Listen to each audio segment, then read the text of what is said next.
My brother dumped my fiancée years ago because he was bored. Last weekend, he proposed to her at family dinner to prove I stole her. My brother Mark has been the golden child his entire life. Whatever he wanted, he got. Whatever he did was excused. He hated the idea of me having anything he didn't have and would go out of his way to one-up me on everything. When we were younger, he convinced my parents to let him take my car whenever he wanted because he crashed his and they didn't want him to feel bad about it. Years of that treatment pushed me to go low contact with him the moment I moved out. What I didn't know during that time was that Mark had briefly dated a woman named Jen. They were only together for about a month before he dumped her because he got bored and didn't want to settle down. I never met her, and he never mentioned her. A few years later, I moved back home and met Jen at a bar completely by coincidence. She was easily the most beautiful and intelligent woman I had ever met. We hit it off immediately and started dating shortly after. I had no clue she was Mark's ex until months later when things got serious and I finally introduced her to my family. I showed my parents pictures at dinner, and when the phone got passed to Mark, he completely lost it. He started screaming that I was a terrible brother for dating his ex and demanded I break up with her immediately. I refused. When I asked Jen about it, she confirmed they dated briefly and explained that he was the one who ended things because he didn't want commitment. I figured Mark would get over it eventually, and after a few weeks, he stopped bringing it up. I thought we were past it. On Jen's birthday this year, I took her out to dinner with both of our families and her closest friends. I got down on one knee and proposed. She said yes. Mark blew up again in front of everyone, yelling about how I was rubbing it in his face. My sisters and I shut him down immediately, and the rest of the night went on without him. After that, I barely saw Mark for 2 months. I assumed he went low contact with me, which I honestly preferred. Then out of nowhere, he invited me and Jen to a family dinner at his apartment. My parents and sisters were going too, so we figured it was safe and agreed to show up. Dinner was normal, nothing fancy. Afterward, we moved to the living room to talk and everything seemed fine. About 30 minutes into the conversation, Mark stood up and said he had an announcement. He gave this long speech about how happy he was to have his family together for such a big moment. Then he got down on one knee, pulled out the cheapest ring I have ever seen, and asked Jen to marry him. The room went dead silent. Jen looked horrified and told him to put it away and stand up. He didn't move. He just kept holding the ring out and staring at her like he expected her to say yes. My dad tried to grab Mark, but I got to him first. I hit him before I even realized what I was doing.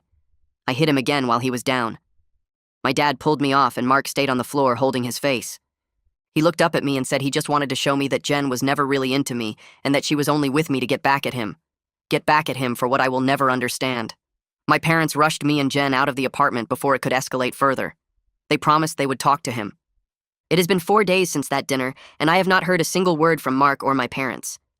Jen has been quiet too. She keeps saying she's fine, but I can tell something is bothering her. Last night I woke up at 3 in the morning and she wasn't in bed. I found her sitting in the kitchen in the dark staring at her phone. When I asked what she was doing, she locked the screen immediately and said nothing. I didn't push it. This morning after she left for work, I checked the phone records on our family plan. There were 47 text messages between her and Mark in the last 4 days. I haven't opened them yet. I'm not sure I want to know what they say. I sit in my car outside our apartment building for 20 minutes staring at my phone. The text message records are pulled up on the screen showing 47 messages between Jen and Mark. My hands shake as I scroll through the timestamps. They've been talking multiple times every single day since that dinner. At 3 in the morning when I found her in the dark kitchen, she was texting him. I can see it right there in the records. 3:17 a.m., 3:21 a.m., 3:34 a.m. The messages keep going until almost 4 in the morning. I scroll back through the other days and see the same pattern. Morning messages, afternoon messages, late night messages. They've been in constant contact and she never said a word to me about it. I finally force myself to get out of the car because sitting here avoiding this will only make it worse. My legs feel weak as I walk toward the building entrance. I take the stairs instead of the elevator because I need the extra time to figure out what I'm going to say. When I reach our floor, I can smell coffee brewing from inside our apartment. The normalcy of it makes my stomach turn. I unlock the door and walk inside. Jen is standing at the stove making breakfast. She's wearing my old college sweatshirt, and her hair is pulled back in a messy bun.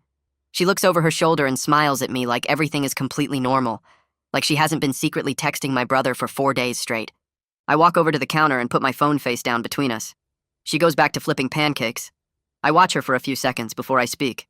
Why have you been texting Mark 47 times in 4 days? She freezes with the spatula in midair. Her face goes pale. The pancake on the griddle starts to burn, but she doesn't move to flip it. I watch her decide in real time whether to lie or come clean. Her mouth opens and closes twice before any words come out. She finally puts the spatula down and turns off the stove. She admits she's been texting Mark, but swears it's not what I think. She says he's been sending her long messages about how sorry he is and how he ruined everything.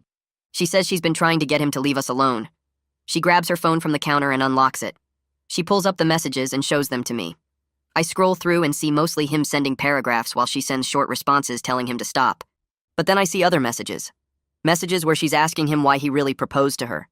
Messages where she's asking if he actually had feelings back then. Messages where she's asking what he meant when he said she was only with me to get back at him. I realize she's been seeking closure or validation from my brother behind my back. I tell her I understand wanting closure, but going behind my back to get it from Mark feels like a betrayal. Especially after he just tried to humiliate both of us in front of our entire family. She gets defensive immediately. She says I'm being controlling. She says she's allowed to have conversations without reporting every detail to me. She says maybe if my family wasn't so messed up, none of this would be happening. Her voice gets louder with each sentence. I tell her that's not fair. I tell her she knew how much Mark's proposal stunt hurt me, and she chose to engage with him anyway. She says I'm making this about me when it's about her need for closure. I say closure doesn't require dozens of secret text messages at 3 a.m. The fight escalates fast. We're both saying things we don't mean. She brings up how I never want to deal with family problems. I bring up how she always needs validation from other people. Back and forth until neither of us is listening anymore. She finally grabs her keys off the counter. She says she needs space to think about whether she wants to marry into this family drama. The door slams behind her before I can respond. I stand in the kitchen surrounded by the smell of burnt pancakes and listen to her car start in the parking lot below. 2 hours pass. I try calling her 3 times, but she doesn't answer. I clean up the kitchen and throw away the burnt pancakes. I sit on the couch staring at my phone, wondering if she's coming back. Then Brielle calls. She says Mom and Dad want to have a family meeting tonight without Jen there. I tell her I'm not interested in another ambush where they make excuses for Mark. She promises this time is different. She says Mark showed up at their house yesterday crying about how I ruined his life by stealing his ex-girlfriend.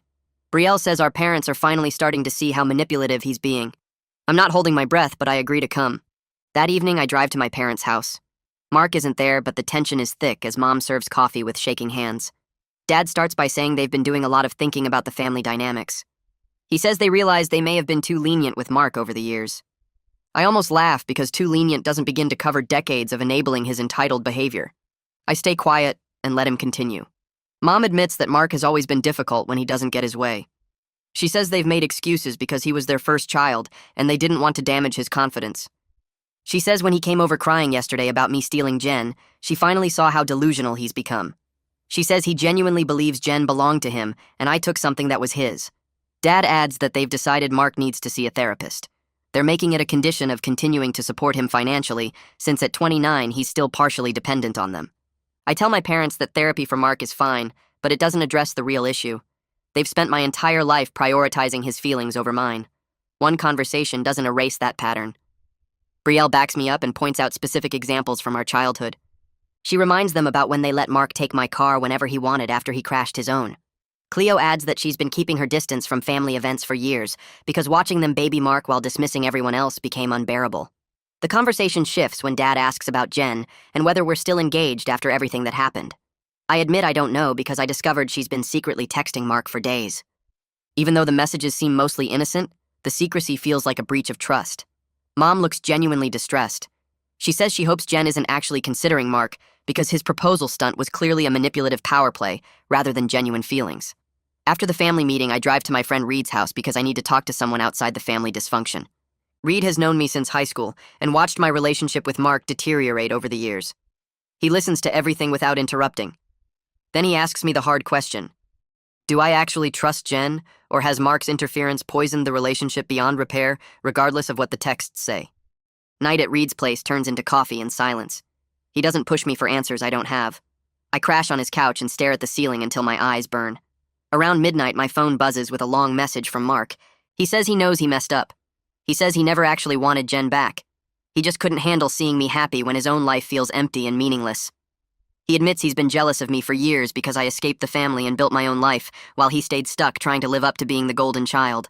The proposal stunt was him trying to prove he could still get whatever he wanted. When Jen rejected him, he realized how pathetic he'd become. I screenshot the message and send it to Brielle. She calls immediately and warns me not to let his sob story make me forget that he deliberately tried to sabotage my engagement. She says this is classic Mark waiting until he faces consequences to suddenly become self-aware and vulnerable. I know she's right, but part of me feels sad for Mark, despite everything. That makes me angry at myself for still caring. Jen comes home the next morning looking like she hasn't slept.